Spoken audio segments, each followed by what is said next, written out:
So what ends up happening? You leave, you go do a best-selling book, you become like a New York Times best-selling author or whatnot, and then you come back again for a second round? In 2019, they brought me in, but more on the creative side of the business. I was hired to be essentially the showrunner for Smackdown on Fox, just oversee most of it. But that didn't work. Why not? From my perspective, I just didn't have the ability to adapt to that culture. I know this sounds, stupid in a way, but I live in the middle of nowhere, Wyoming, and I like it because there's nobody around me. I was into social distancing before it became a thing. It's why I moved to Wyoming, because I generally don't like being around large groups of people. And I had to move to Stamford, freaking Connecticut. Back up.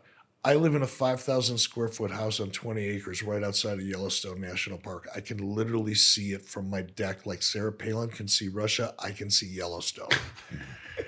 So to go from that to a 2-bedroom corporate apartment in downtown Stamford had a much bigger effect on me than I thought I would.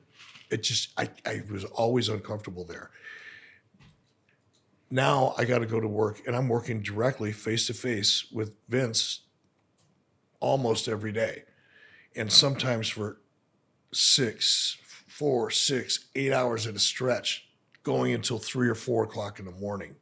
So if you don't really have good chemistry with someone that you're working with like that, if it's bad chemistry, you're just not feeling the vibe, it's brutal. Oh, yeah. It just didn't work for me. And, I can't do my best work in an environment like that. I just can't. I don't want to.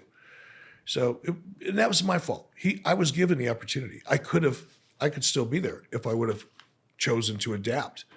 But I've just gotten to the point in my life where it's like, fuck it. I don't want to adapt that much. I'll adapt a little bit, but not that much. Do you still love wrestling? Yeah, I miss parts of it. What do you miss? I miss the collaborative, creative part of it. I love creating characters. I love bringing stories to life. And that's the only part I miss. I hate traveling. I just despise it.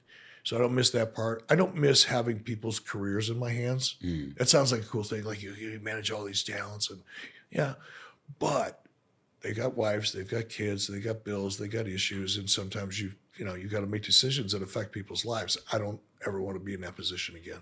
Let's create a character for Bear right now. What you got me? I would see him as Gold Dust's partner.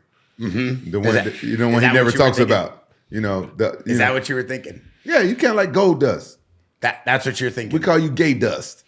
That would be exciting. Yeah. That means happy, right? Gay means happy, to be happy. Exactly. Joyful. So I'm just like a happy dust guy. Yeah, happy and dusty. That's incredible, brother. Yeah, that'd be a good character for honestly, you. Bro, the fact wrestler. that you're thinking of me like that makes me feel incredible about you. Yeah. Here you go trying to turn it around on me. Yeah. Incredible. You always wanted to be a pro wrestler. I think that'd be a good stick. Now would be a perfect time to up your dosage of Ozempic. Fucking asshole. Yeah. Play with my name like that again. I'm a happy dust guy. Cool.